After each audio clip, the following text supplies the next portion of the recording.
अस्सलाम वालेकुम नाज़रीन, मैं हूँ आयशा कादिर। उम्मीद है आप तमाम तर लोग खैरियत से होंगे। आपको खुशामदीद वीडियो में करूँगी, अपडेट दूँ आपको। इस वक्त खलीज बंगाल में बनने वाला हवा का कम दबाव किस जगह पर अभी क़याम पजीर है, और कल जैसा कि हमने आप बताया था कि एक ताकतवर तरीन ये सिस्टम बन चुका है और बड़ी तेज़ी से मगरिब की जानिब सफ़र कर रहा है। इसमें अभी शिद्दत कितनी है, क्या इसमें इसकी जो शिद्दत है उसमें कुछ कमी वाक़या हुई है या ये मज़ीद शदीद हो गया है, इस हवाले से इंतहाई अहम तरीन बात आपको बताऊं। और साथ ही मैं आपको ये भी बताऊं कि भारतीय रियासत गुजरात और सिंध की साहिली पट्टी के ऊपर एक और सर्कुलेशन तश्कील पा सकती है। मैंने आपको बताया था कल, क्या वो सर्कुलेशन तश्कील पा चुकी है, और अगर ऐसा है तो कराची को अब कितने ख़तरात लाहक हो सकते हैं। इंतहाई अहम बात है इस हवाले से, क्योंकि कराची के कुछ एरियाज़ काफ़ी शदीद तरीके से मुतासिर होते हुए दिख रहे हैं। आने वाले दिनों में बहुत अहम तरीन अपडेट मैं आपको देने जा रही हूँ। साथ ही बता दें आपको कि ये सिस्टम जो कि आगे बढ़ रहा है बड़ी तेज़ी से, इसी सिस्टम को मद्देनज़र रखते हुए भारतीय रियासत गुजरात के लिए रेड अलर्ट जारी कर दिया गया है। और वहाँ रेड अलर्ट इसलिए जारी किया गया है कि इंतहाई शदीद तूफ़ानी बारिशों को पेश नज़र रखते हुए महकमे मौसमियात ने भी रेड अलर्ट जारी किया है, और वहाँ की गवर्नमेंट ने भी गुजरात के लिए, सूबे गुजरात के लिए रेड अलर्ट जारी कर दिया। याद रहे कि ये वही सिस्टम है जो हमें सिंध में कल दाखिल होता हुआ दिख रहा है। इस हवाले से सिंध में क्या सिचुएशन होगी और अर्बन फ्लडिंग के ख़तरात को ज़ाहिर किया जा रहा है, और कितने हद तक ये बारिशें मुतासिर करेंगी, कितने दिन तक ये प्रोसेस रहेगा, तमाम तर बात डिटेल के साथ कर लेते हैं आपसे। लेकिन उससे पहले रिक्वेस्ट यही है कि चैनल पर नए हैं, अभी तक सब्सक्राइब नहीं किया आपने तो जल्दी से जाके सब्सक्राइब कर लीजिए, बेल आइकन को प्रेस कर लीजिए ताकि आपको अपडेट फौरी मिल जाया करें। साथ ही नाज़रीन ऑल नोटिफिकेशन के ऊपर लाजमी प्रेस किया करें ताकि आप लोगों को फ़ौरी तौर पर नोटिफिकेशन मिले और अपडेट हासिल कर सकें। हम बात करते हैं इस बनने वाली साइक्लोनिक सर्कुलेशन के हवाले से। जी हाँ, बिल्कुल, ये खलीज बंगाल में एक सर्कुलेशन बनी थी और मैंने आपको बताया था कि ये हवा के कम दबाव में तब्दील हो सकती है। बिल्कुल, ये हवा के कम दबाव में तब्दील होकर बड़ी शिद्दत के साथ इसने तमाम साजगार माहौल के तहत सफ़र करना शुरू कर दिया अब मगरिब के जानिब। जैसा कि आपको बताया था कि इतवार वाले दिन कराची में कुछ गर्मी में इजाफा होगा, वैसा ही हुआ। हमने देखा कि इस सिस्टम के करीब आने की वजह से हमें आज कराची में कुछ हद तक गर्मी जो है वो देखी गई, दर्जे हरारत भी थोड़ा इंक्रीज़ हुआ। इस हवाले से 35 से 36 दर्जे हरारत आज रिकॉर्ड किया गया है। और साथ ही मैं आपको बताऊं कि समुद्री जो हवाएं चल रही हैं उनमें भी कमी बेशी देखी गई है, और आने वाले अब जैसे जैसे टाइम बढ़ेगा हम सी ब्रीज़ को और कम होता हुआ देखेंगे, क्योंकि ये सिस्टम इंतहाई नज़दीक आ जाएगा सिंध के। हवा का ये कम दबाव जो खलीज बंगाल से आगे की तरफ अपना सफ़र कर रहा है, इस वक्त भोपाल, भारतीय शहर है भोपाल, उसके करीब पहुंचकर उससे आगे आ रहा है और बड़ी तेज़ी से आगे बढ़ रहा है, मज़ीद ताकतवर होता हुआ। लेकिन यहाँ जब ये गुजरात के पास पहुंचेगा तो मैंने आपको कल ये बताया था कि एक गुजरात और सिंध की साहिली पट्टी पर सर्कुलेशन तश्कील पाती हुई हमें नज़र आ रही है। तो इस वक्त एक और सर्कुलेशन तश्कील पा चुकी है, और जब ये लो प्रेशर यहाँ गुजरात के मुकाम पे पहुंचेगा तो ये उस सर्कुलेशन को भी ज्वाइन कर लेगा, और उसके बाद ये इंतहाई शदीद तरीन ताकतवर हवा के कम दबाव में तब्दील हो जाएगा। इस हवाले से मैंने जैसा कि बताया कि भारतीय महकमे मौसमियात ने और भारतीय हुकूमत ने भी रेड अलर्ट जारी कर दिया है सुबह गुजरात के लिए, क्योंकि वहाँ तूफ़ानी और शदीद तरीन बारिशों के इम्कानात मौजूद हैं। सुबह सिंध में आज रात से हमें इसके असरात नज़र आ जाएंगे शुरू होना। मैं आपको बताऊँ, सुबह सिंध के बेशतर एरियाज़ को काफ़ी ख़तरनाक सिचुएशन का सामना करना पड़ सकता है। इस हवाले से इंतज़ामिया को यहाँ भी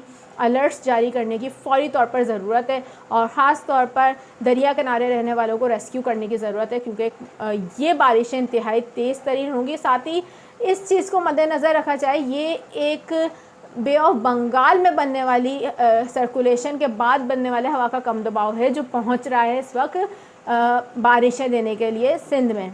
काफ़ी दफ़ा ये बात हो चुकी है कि खलीज बंगाल से जो सिस्टम बनते हैं वो प्रॉपर मानसून की बारिशें देते हैं और बड़े ताकतवर होते हैं, क्योंकि कराची में ज़्यादातर जो बारिशें हुआ करती थी पहले वो खलीज बंगाल से बनने वाले सिस्टम्स के तहत होती थी, जो हम कुछ सालों पहले देखा करते थे। कुछ सालों में हमें ये चेंजेस दिखी हैं कि अब अरेबियन सी के अंदर भी सर्कुलेशन तश्कील पाती है, लेकिन उससे गर्मी ज़्यादा होती है और बारिश कम होती है। जैसा कि गुज़िश्ता हमने देखा सर्कुलेशन जो बहरे अरब में बनी हुई थी, हमें गर्मी बहुत ज़्यादा मिली लेकिन बारिशें कम मिली। लेकिन यहाँ बनी है सर्कुलेशन बे ऑफ बंगाल में, और वो फिर हवा के शदीद कम दबाव में तब्दील होकर आगे की तरफ बढ़ रही है, और ना सिर्फ शिद्दत के साथ आगे की तरफ बढ़ रही है बल्कि यहाँ गुजरात के करीब एक और सर्कुलेशन उसे ज्वाइन कर लेगी, तो ये हवा के मज़ीद शदीद तरीन कम दबाव में तब्दील होकर हम देख रहे हैं कि सिंध में दाखिल होगी। जब ये सिंध के करीब आना शुरू होगी तो 29 यानी कि जुलाई, कल की बात कर रही हूँ मैं, 29 जुलाई को हम देख रहे हैं कि सिंध में बारिशों के सिलसिले शुरू हो जाएंगे। बिलखसूस कराची की बात करें तो कराची में भी कल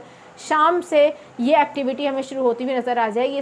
अच्छा, ये एक हवा का ताकतवर तरीन कम दबाव है, तो जब ये हम देख रहे हैं कि बहरे अरब में दाखिल होगा और ये जब गुज़रेगा मुमकिन तौर पर कराची के इंतहाई नज़दीक से, हम देख सकते हैं कि ये इसके चांसेस बहुत हाई हैं कि कराची के बिल्कुल नज़दीक से मज़ीद शिद्दत इख्तियार करते हुए गुजर सकता है। ये सिचुएशन को ख़राब कर देगा। यहाँ पे इस बात को जहन में रखिएगा, यहाँ पर सिचुएशन क्रिटिकल हो सकती है अगर ये इसी तरीके से अपनी शिद्दत में मज़ीद इजाफा करते हुए कराची के बिल्कुल नज़दीक से गुजरता है, तो कराची के कुछ एरियाज़ में सैलाबी कैफियत हो सकती है। खुदा ना खास्ता, ये कोई हतमी प्रेडिक्शन नहीं है, लेकिन खुदा ना खास्ता ये दिख रहा है कि कुछ एरियाज़ कराची के सैलाबी सूरत हाल का सामना कर सकते हैं, और उन एरियाज़ में डिफेंस, क्लिफ्टन, कमाड़ी और लांडी कुरंगी के एरियाज़ हमारे शामिल हैं, क्योंकि ये वो जनूबी एरियाज़ हैं जहाँ हम देख रहे हैं कि इंतहाई सिचुएशन ख़राब हो सकती है, क्योंकि ये कराची के बिल्कुल नज़दीक से गुज़र सकता है और ये बड़ा शदीद तरीन हवा का कम दबाव है। तो ये